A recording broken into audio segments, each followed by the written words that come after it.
देखिए इधर, अगर मैं बात करूं बेटा सेल की, ये एक सेल है, हमारी बॉडी की सबसे बेसिक यूनिट है। क्या है बॉडी की सबसे बेसिक यूनिट? अगर मैं कहता हूँ एक कमरे की सबसे बेसिक यूनिट क्या है, तो एक ईंट, सिंगल ईंट। इसी तरह हमारी बॉडी किससे बनी है? सेल से। हम सेल ऑर्गेनल्स पढ़ रहे हैं, तो सेल ऑर्गेनल्स है क्या, ये थोड़ा सा ये देखें। सेल के सेंटर में होता है न्यूक्लियस। क्या होता है बेटा? न्यूक्लियस। और इसके बीच में बड़ा एक फ्लूइड, इसका नाम है साइटोप्लाज्म। क्या नाम है? साइटोप्लाज्म।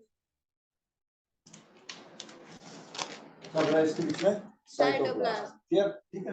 अब देखो, अब थोड़ा स्पीड से चलेगा तुम लोगों का, क्या बच्चे आ रहे हैं धीरे धीरे, तो वो लिखोगे, थोड़ा लिख के लाना पड़े तो ले आना। यहाँ लिखवाने में जो समय जाता है, का फर्क पड़ता है चीजों में, समझ रहे ना? फिजिक्स का ये लिखनी पड़ेगी, फिजिक्स का तो कोई सार नहीं। और थ्योरेटिकल पोर्शन है, केवल लैंग्वेज या छोटे मोटे डेफिनेशन, उसको हम बेस देंगे तो नोट कर लेंगे। यहाँ समझने पे ध्यान लगाए तब हमारे टॉपिक्स जल्दी से जल्दी कवर हो। ठीक है ना? तो देखें इधर साइटोप्लाज्म है और ये है न्यूक्लियस। अब बेटा सेल बॉडी के अंदर बहुत सारे फंक्शन परफॉर्म करते हैं, तो इन फंक्शंस को परफॉर्म करने के लिए इसके पास कुछ स्पेशल स्ट्रक्चर्स होते हैं। क्या होता है? कुछ स्पेशल स्ट्रक्चर्स, और वो स्ट्रक्चर्स प्रेजेंट होते हैं इस साइटोप्लाज्म के अंदर। सेल अलग अलग फंक्शन परफॉर्म करती है, और इसके फंक्शन को, इन फंक्शंस को करने के लिए सेल के पास क्या होते हैं? अलग अलग स्ट्रक्चर्स होते हैं। उन स्ट्रक्चर्स को नाम दिया सेल ऑर्गेनल। क्या नाम दिया? Cell organelle. Cell organelle. उन स्ट्रक्चर्स को क्या नाम दिया? Cell organelle. क्लियर? तो हम इसमें सेल ऑर्गेनल पढ़ रहे हैं। टॉपिक क्या पढ़ रहे हैं? Cell organelle. कि सेल में वो ऑर्गन क्या क्या, यानी वो कौन कौन से फंक्शंस परफॉर्म करेगा। ठीक है। इससे पहले में सेल में हमने क्या देखा, जैसे सेल क्या होती है, इसकी डिस्कवरी कैसे हुई, कौन कौन से सेल क्या बनाती है, कैसे ऑर्गेनिज्म बनता है, इसके cell wall, cell membrane, plant cell, animal cell. Clear ना? ये कुछ चीजें सेल का डिस्कशन था। और कल मैंने जो टॉपिक स्टार्ट किया था वो था सेल ऑर्गेनल। सेल ऑर्गेनल का मतलब आप इसकी, इसके पास कुछ स्पेशल स्ट्रक्चर्स होते हैं। कुछ स्पेशल स्ट्रक्चर्स होते हैं जो क्या करते हैं बेटा, इसके अंदर सेल के अलग अलग फंक्शंस परफॉर्म करती है, तो वो सेल को हेल्प करते हैं अलग अलग फंक्शंस परफॉर्म करने में। क्लियर? तो उन स्ट्रक्चर्स को क्या कहते हैं? Cell organelle. क्या कहते हैं? Cell organelle. तो सीधा बात कर रहे हैं वापस सेल ऑर्गेनल की। रफली बताता हूँ, देखें। सेल ऑर्गेनल में मैंने सबसे पहले पढ़ाया था एंडोप्लाज्मिक रेटिकुलम। वापस समझना एक बार, क्या पढ़ाया था? Endoplasmic reticulum. और एंडोप्लाज्मिक रेटिकुलम को डिनोट करते हैं बेटा ईआर से। किससे डिनोट करते हैं? ईआर से। ये है एंडोप्लाज्मिक रेटिकुलम। क्लियर? अब देखिए, ये बेटा शुरुआत होती है इसकी न्यूक्लियस से। कहां से? न्यूक्लियस से। न्यूक्लियस बेटा दो मेम्ब्रेन का होता है। कितना? दो मेम्ब्रेन। देखो, अगर इसको मैं न्यूक्लियस बोलूं, कहाँ है? सेल के सेंटर में न्यूक्लियस। बेटा ब्रेन ऑफ सेल है। क्या है ये? Brain of cell. यानी ब्रेन हमारी बॉडी में क्या करता है? पूरी बॉडी की सारी एक्टिविटीज को कौन कंट्रोल करता है? ब्रेन। सेल की सारी एक्टिविटीज को कौन कंट्रोल करता है? न्यूक्लियस। इसकी डबल मेम्ब्रेन होती है। डबल में, डबल यानी दो मेम्ब्रेन, यानी लेयर। ये न्यूक्लियस है, ये बाहर होगी सेल। कौन होगी? सेल वॉल और सेल मेम्ब्रेन जो भी, और ये साइटोप्लाज्म। ये सेंटर में न्यूक्लियस है। तो हमें एंडोप्लाज्मिक रेटिकुलम समझना है, तो उसके लिए न्यूक्लियस की जरूरत थी। देखो, न्यूक्लियस डबल मेम्ब्रेन है। डबल मेम्ब्रेन कुछ कुछ जगह पे ये डबल मेम्ब्रेन क्या करती है? आपस में फ्यूज कर जाती है। क्या कर जाती है? फ्यूज कर जाती है ऐसे। और ये जो पोर बना है, इसका क्या नाम है? न्यूक्लियर। क्या नाम है? ये क्या ये आउटर न्यूक्लियर मेम्ब्रेन है क्या? यानी न्यूक्लियस के बाहर वाली मेम्ब्रेन, तो इसको नाम दिया मैंने आउटर न्यूक्लियर मेम्ब्रेन। और ये है न्यूक्लियस के अंदर वाली मेम्ब्रेन, इसको नाम दिया मैंने इनर न्यूक्लियर मेम्ब्रेन। क्या नाम दिया? ठीक है। Outer nuclear membrane, inner nuclear membrane, इन दोनों को मिला के बोलते हैं बेटा न्यूक्लियर एनवेलप। क्या एनवेलप चीजों को कवर करने के लिए काम आता है? इनको मिला के बोलते हैं एनवेलप। किसका एनवेलप? न्यूक्लियस का। Nuclear envelope. दो मेम्ब्रेन, आउटर न्यूक्लियर मेम्ब्रेन और इनर न्यूक्लियर मेम्ब्रेन। ठीक है। अब देखें, हम एंडोप्लाज्मिक रेटिकुलम की बात करें। एंडोप्लाज्मिक रेटिकुलम की शुरुआत होती है आउटर न्यूक्लियर मेम्ब्रेन से। कहां से? आउटर न्यूक्लियर मेम्ब्रेन से। जैसे मैं यहाँ बनाता हूँ, देखो ये आउटर और ये इनर है, मैं यहाँ बना रहा हूँ।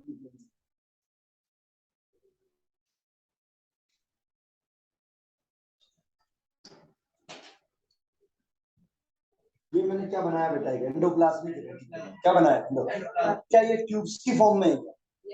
क्या ट्यूब्स और शीट्स की फॉर्म में दिख रहा है? ट्यूब्स है छोटी छोटी। क्या यहाँ पे एक और बना दूं मैं?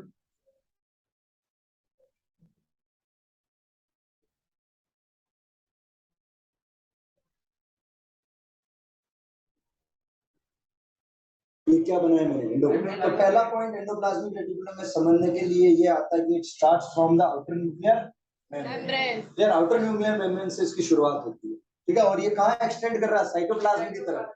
अरे देखो क्या साइटोप्लाज्म की तरफ बढ़ रहा है नहीं बढ़ रहा? Yes sir. ये अगर मैं इसको सेल मानूं पूरी तो ये साइटोप्लाज्म तो बढ़ रहा है, तो आउटर न्यूक्लियर मेम्ब्रेन से निकला और किधर बढ़ रहा है? साइटोप्लाज्म की तरफ। साइटोप्लाज्म में बढ़ रहा है, ठीक है।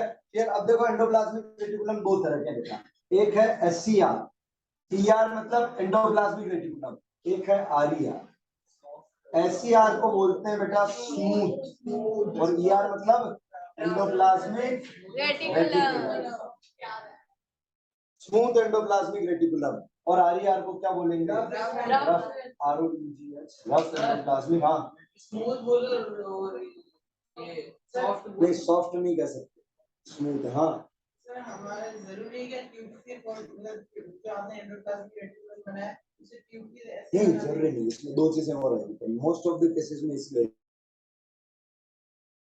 और वैक्यूल्स और आएंगे बताऊंगा, और मैं गोल्गी कॉम्प्लेक्स के साथ लिंक करूंगा क्योंकि वहां भी आएगा सिस्टम में वेसिकल्स और वैक्यूल्स। यहाँ है सिस्टम है वेसिकल्स और ट्यूब्स, तो यहाँ भी ये ट्यूब्स के फॉर्म में फंक्शन के बाद जब वो गोल्गी कॉम्प्लेक्स करूंगा उसके साथ लिंक करूंगा, क्योंकि वहां भी तीन नाम आएंगे, यहाँ भी तीन नाम है, ठीक है। तो अभी मैं नॉर्मली क्या एंडोप्लाज्मिक रेटिकुलम के फंक्शन समझाने की कोशिश करूँ। तो एससीआर है बेटा स्मूथ एंडोप्लाज्मिक रेटिकुलम, और आरईआर क्या है बेटा? Rough endoplasmic reticulum. अब सुनो, स्मूथ क्योंकि यहाँ पे एक और सेल ऑर्गेनेल का इन्वॉल्वमेंट हो जाता है, उसका नाम है राइबोसोम। क्या नाम है? राइबोसोम। क्या राइबोसोम एक सेल ऑर्गेनेल है क्या? यस हाँ है। सर। इस सेल के अंदर अलग अलग फंक्शन परफॉर्म करता है, यानी कि ये क्या है? सेल ऑर्गेनेल है। बेटा राइबोसोम बनाते हैं प्रोटीन। क्या बनाते हैं? प्रोटीन। ध्यान रखना, जहां जहां राइबोसोम, वहाँ प्रोटीन। जहां जहां राइबोसोम, वहाँ प्रोटीन। वहां वहां, कहां कहां, जहां जहाँ जहां। जहाँ। ये तो न्यूक्लियस में होता है। राइबोसोम पूरी सेल में पता नहीं कहां कहां मिलेंगे, अभी देखेंगे। तो पहला राइबोसोम आ रहा है बेटा, सबसे ज्यादा कहाँ मिलेगा? एंडोप्लाज्मिक रेटिकुलम में, और पूरी सेल के अंदर स्कैटर्ड रहते हैं। जब हम सेल का डायग्राम बनाएंगे फाइनली, तो जगह जगह हम बीच बीच में क्या शो करेंगे? राइबोसोम। छोटे छोटे से दाने बेटा, ग्रेन्युलर स्ट्रक्चर है। कैसे स्ट्रक्चर है? ग्रेन्युलर है ना, दाने के ग्रेन्युलर स्ट्रक्चर है। क्लियर? तो अब देखो यहाँ पे मैं बनाता हूँ राइबोसोम, किसके ऊपर? एंडोप्लाज्मिक रेटिकुलम पे। तो इसके ऊपर राइबोसोम आने की वजह से बेटा इसका सरफेस कैसा हो गया? रफ। कैसा हो गया इसका सरफेस? रफ। रफ सरफेस हो गया, इसलिए इसको क्या कहते हैं? Rough endoplasmic reticulum. क्या कहते हैं इसको? Rough endoplasmic reticulum. इसका सरफेस क्या हो गया? रफ, इसलिए इसको क्या कहते हैं? Rough endoplasmic reticulum. Clear? First page में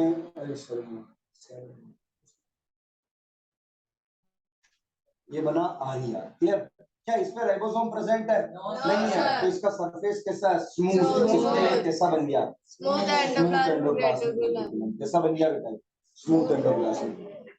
तो डिफरेंस समझ में आया? पहला difference, yes sir. Endoplasmic reticulum are of two types, smooth endoplasmic reticulum and rough endoplasmic reticulum. Smooth endoplasmic reticulum, या इसमें लिखा है rough endoplasmic reticulum is rough because due to the presence of ribosome. Ribosome. Yeah, due to the presence of ribosome, the surface of endoplasmic reticulum becomes rough, so it is called as तो smooth में क्या होता है? smooth. में due to absence of ribosome, the surface is smooth, hence it is called as smooth endoplasmic reticulum. अब मुझे एक चीज मैंने अभी कहा, जहां ये जो रफ एंडोप्लाज्मिक रेटिकुलम है, ये क्या बनाएगा? प्रोटीन बनाएगा। क्या बनाएगा? प्रोटीन। इसके पास क्या है? राइबोसोम। ये नहीं, smooth endoplasmic reticulum protein lipids नहीं और फैट्स बनाएगा। बनाता है। तो सर स्मूथ एंडोप्लाज्मिक रेटिकुलम क्या बनाएगा? लिपिड्स और फैट्स। सर इन दोनों में डिफरेंस क्या है कि लिपिड्स में तो फैट ही होता है? नहीं बेटा, फैट और लिपिड में फर्क है। क्या है? Lipid simpler form, right? और fat complex. Fat complex plus जो है, फैट को जब और सिंपलर फॉर्म में तोड़ते रहो, जैसे पहले वो फाइनली जाके टूटते हैं फैटी एसिड और ग्लिसरॉल। इसमें जैसे घी और तेल में जो फर्क है ना, वो फैट और लिपिड में। तो घी कौन है? घी फैट है, ठीक है। समझ रहे हो ना? और तेल लिपिड। हाँ मतलब नहीं, पहले मैं डिफरेंस बता रहा हूँ कि हाइड्रोजनेशन का घी और तेल नहीं, याद करने की मैं डिफरेंस बता रहा हूँ कि जो डिफरेंस घी और तेल में, दोनों ही क्या है? फैटी सब्सटेंस है। तो यानी एक ही कैटेगरी के अंदर आते हैं, लेकिन फिर भी डिफरेंस है। वैसा डिफरेंस फैट्स और लिपिड, फैट भी एक बायो, लेकिन फैट एक लार्ज कैटेगरी का बायोमोलिक्यूल और लिपिड एक छोटी कैटेगरी का बायोमोलिक्यूल। क्लियर? तो किस क्या बनाते हैं फैट्स और लिपिड? तो डाउट यहाँ तक ठीक है? अब आगे देखिए, अब हम थोड़े थोड़े फंक्शंस देखते हैं। अब मैं अगर हेडिंग लगा दूं कि what are the functions of endoplasmic reticulum, तो क्या उसने तुम्हें ऐसे बोला कि फंक्शन स्मूथ का बताओ या रफ का? नहीं बोला।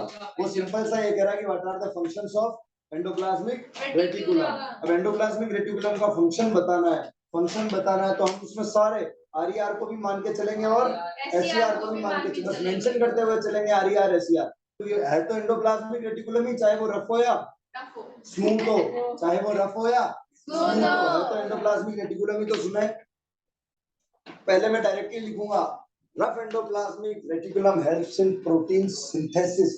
सिंथेसिस का मतलब होता है चीजों को बनाना। सिंथेसिस का मतलब क्या होता है? चीजों को बनाना। तो rough endoplasmic reticulum helps in protein synthesis. Clear? अब सुने यहां से, तो यही लिख दो smooth lipid synthesis. Smooth endoplasmic reticulum helps in fats and lipid synthesis. तो दिक्कत बनाना, सिंथेसिस मींस टू, हाँ राइबोसोम प्रोटीन बनाते हैं। तो इसके ऊपर राइबोसोम प्रेजेंट है, इसलिए इसका फंक्शन भी यही बन गया कि ये क्या बना रहा है? प्रोटीन। आर क्या बना रहा है? प्रोटीन। क्योंकि मैंने कहा लिखा जहां जहां राइबोसोम वहां प्रोटीन। और भी फंक्शंस है इसके, पर आर का मेजर फंक्शन है। अब हम, मैंने अभी बोली हेडिंग, तो इसमें मैं स्मूथ हो रफ हो जैसे भी हो सब कुछ कंबाइन करके बस एंडोप्लाज्मिक रेटिकुलम क्या क्या कर सकता है, वो चाहे स्मूथ हो रफ हो व्हाटएवर क्या क्या कर सकता है, उन सब चीजों को यहाँ लिखा है। तो first rough endoplasmic reticulum helps in protein synthesis and smooth endoplasmic reticulum helps in fats and lipid synthesis. अब इधर एक चीज सुने बेटा, आपने नाम सुने होंगे, सेल होती है उसके पास प्रेजेंट होती है, एक तो सेल वॉल, क्या प्रेजेंट होती है? Cell wall. एक प्रेजेंट होती है उसके पास सेल मेम्ब्रेन, क्या प्रेजेंट होती है उसके पास? Cell membrane. सेल वॉल बनी होती है सेल्यूलोज। सेल वॉल सब सेल में नहीं होती, केवल प्लांट सेल, फंगल सेल और कुछ बैक्टीरियल सेल। प्लांट्स के पास सेल वॉल होती है और कुछ बैक्टीरिया ऐसे होते हैं जिनके पास सेल वॉल होती है। प्लांट्स कोई सा भी प्लांट हो, सेल वॉल है उसके पास। बिल्कुल जरूरत है।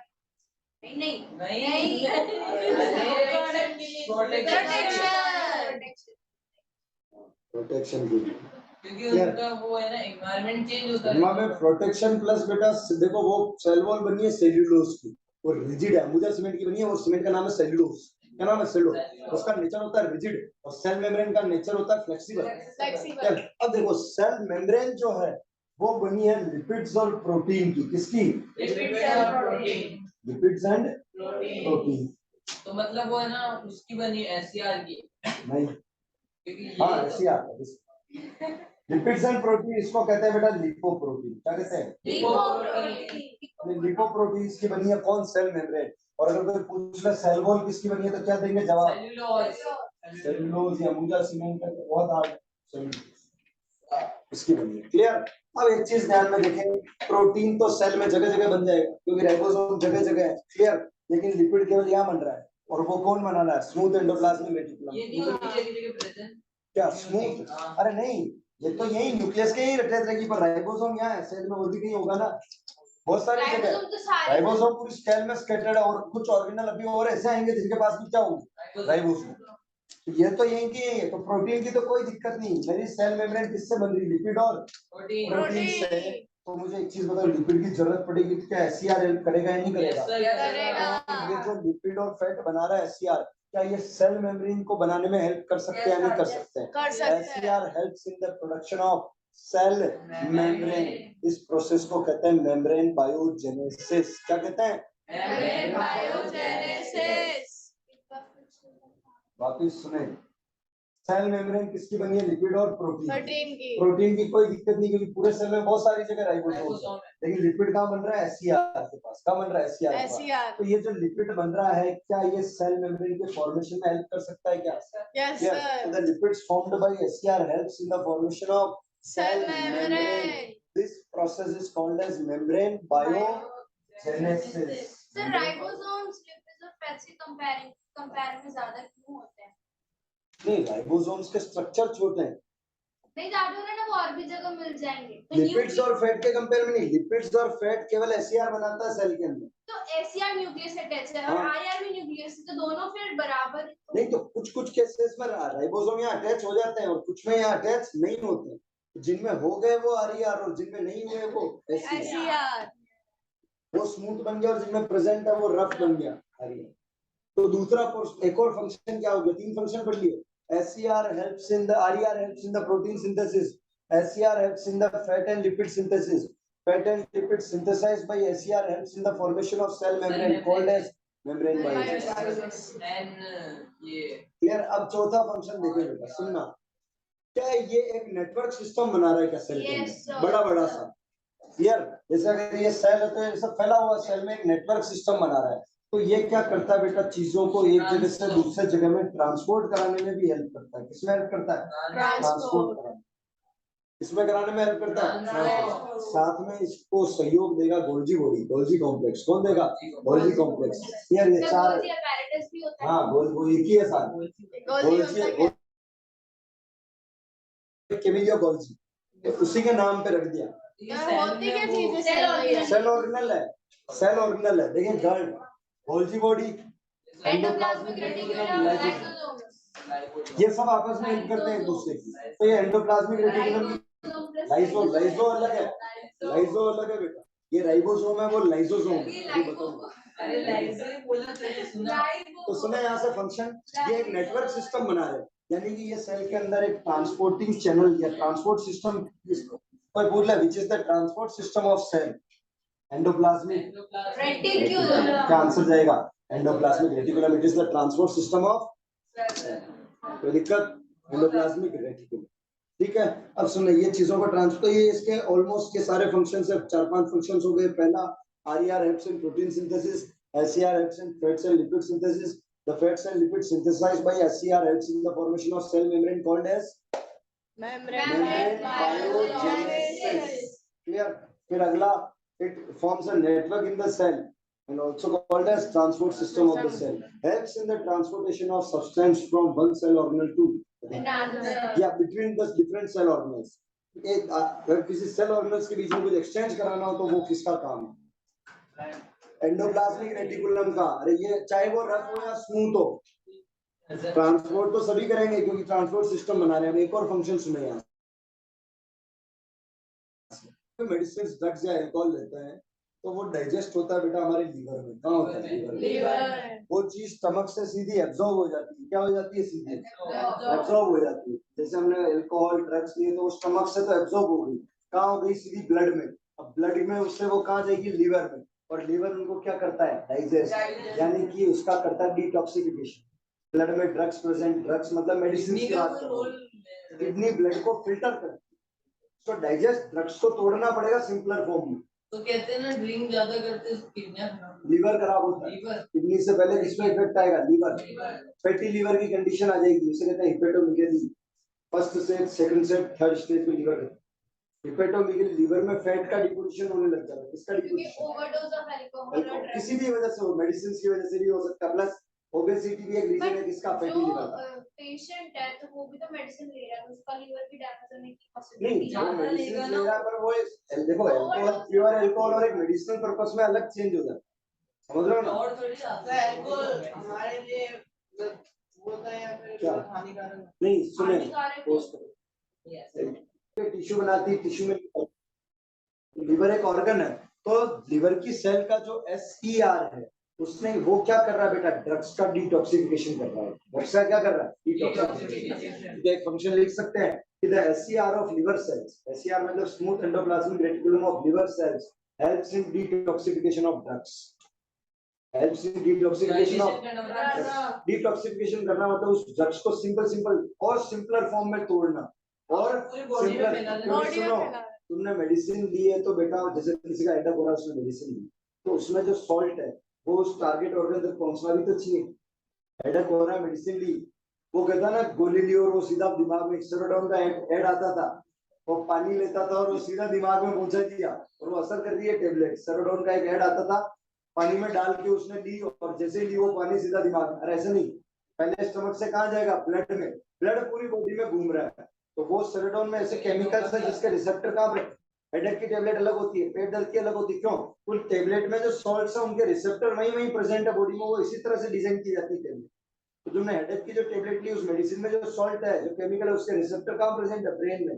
जब ब्लड सर्कुलेट करेगा बॉडी में, तो अगर वो ब्लड वहां से पास होगा तो वो रिसेप्टर्स उनको क्या कर लेंगे, केमिकल को ले लेंगे, वो केमिकल हेडेक को रोक देगा। सर मेरे आज तो समझ नहीं है कि हेडेक क्यों हो जाता है। हेडेक में होते तो बाम लगा के वो अलग अलग बेटा, बाम देके चिलिंग इफेक्ट देगा, मसल को रिलैक्स करता है। हेडेक के होने के बहुत रीजन समझ रहे हो ना, आंखों का रीजन हो सकता है, इंटरनल थकान हो सकती है, बहुत रीजन है हेडेक। वो इसका रोल है ना, ठीक है। तो यहाँ से ये ड्रग्स का क्या कर रहा है, डिटॉक्सिफिकेशन। डिटॉक्सिफिकेशन मतलब ड्रग्स को सिंपलर फॉर्म में कन्वर्ट कर रहा है ताकि वो टारगेट ऑर्गन पे जाए, टारगेट ऑर्गन उसको एब्जॉर्ब कर सके। क्लियर। तो ये किसका काम है, एससीआर का। SCR of liver cells helps in the detoxification of drugs. These are some of the functions of Endoplasmic reticulum. endoplasmic Reticulum. These are some of the functions of endoplasmic reticulum. समझ में आया, clear. चलो इसके effect है, functions और major functions. ये एक cell organelle है, सेल ऑर्गेनेल यानी सेल के अंदर अलग अलग फंक्शन परफॉर्म करता है, ठीक है। एक और मैंने खींचा था कल, पढ़ाया था कल, लाइसोसोम। ये डायग्राम में भेजना।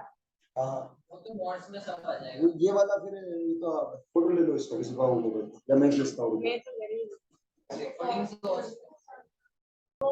Lysosome which is also known as देखो बेटा, ये भी सेल ऑर्गेनल मतलब सेल के अंदर प्रेजेंट है और कुछ न कुछ फंक्शन करेगा। यस, देखो अगर मैं लाइसोसोम की बात करूं तो बेटा लाइसोसोम के अंदर कुछ एंजाइम्स होते हैं, ठीक है ना। ये बेटा स्फेरिकल स्ट्रक्चर है, क्लियर, स्फेरिकल लाइक शेप में होते हैं, राइबोसोम से बड़े होते हैं। राइबोसोम्स तो बिल्कुल ग्रेन्युलर स्ट्रक्चर्स थे दाने जैसे, राइबोसोम से बड़े स्फेरिकल स्ट्रक्चर्स हैं और इनके पास अंदर एक कुछ एंजाइम्स होते हैं, उनको कहते हैं डाइजेस्टिव एंजाइम्स। क्या कहते हैं, डाइजेस्टिव एंजाइम्स। ये इनके लिए एक और वर्ड यूज कर सकते हैं, इनको कहते हैं हाइड्रोलाइटिक एंजाइम्स। क्या कहते हैं, हाइड्रोलाइटिक एंजाइम्स। इनका फंक्शन देखा बेटा, जब भी ये सेल के अंदर प्रेजेंट है और कहाँ प्रेजेंट है, साइटोप्लाज्म में। सारे सेल ऑर्गेनल कहाँ है, साइटोप्लाज्म में। लोकेशन साइटोप्लाज्म की है, कोई किसी के पास है, कोई एंडोप्लाज्मिक रेटिकुलम की फिक्स है, बाकी तो सब बिखरे हुए रहेंगे, बस एक एंडोप्लाज्म भाई मना हो जा पड़े से, ठीक है ना। तो लाइसोसोम के अंदर डाइजेस्टिव एंजाइम। अब देखो अगर सेल के अंदर कोई फॉरेन पार्टिकल आ गया, जैसे गंदा आदमी आ गया, ठीक है ना, गुस्सा में गुस्सा कैसे दिलाते हैं, उल्टा स्माइल ऐसे नहीं। गंदा आदमी या ये फॉरेन पार्टिकल, और इसका भी फोटो खींच के भेजना। फॉरेन ऑर्गेनिज्म, फिर उल्टी स्माइल। Foreign organism. ये क्या बेटा, फॉरेन ऑर्गेनिज्म या कोई जर्म्स मान लो, जर्म्स या फॉरेन। जो फॉरेन मतलब बाहर का, सेल का नहीं, ठीक है। तो अगर सेल में एंटर कर गया तो सेल के पास है लाइसोसोम। ये क्या करती है बेटा, इसके ऊपर डाइजेस्टिव एंजाइम्स डाल दी, क्या डाइजेस्टिव, ये इसको ऐसे कहोगे, ये इसको अपने अंदर लेके क्या कर देती है, डाइजेस्ट कर देती है। क्या कर देती है, डाइजेस्ट। क्यों, क्योंकि इसके पास कौन से डाइजेस्टिव एंजाइम। क्लियर। तो मुझे एक चीज बताओ, क्या सेल के साफ सफाई का जिम्मेदारी लाइसोसोम की है? Yes sir. सेल की साफ सफाई की जिम्मेदारी किसके, लाइसोसोम की। फॉरेन ऑर्गेनिज्म को भी कितना भी बड़ा फॉरेन बहुत सारे लाइसोसोम है। और बेटा नहीं, सेल भी हमारे देखो कितना भी बड़ा है तो भी तो बहुत बड़ी डिफरेंस है। इस सेल की छोटा मोटा अगर कोई गलती से फॉरेन पार्टिकल आ जाए, क्या एक की डेथ होगी।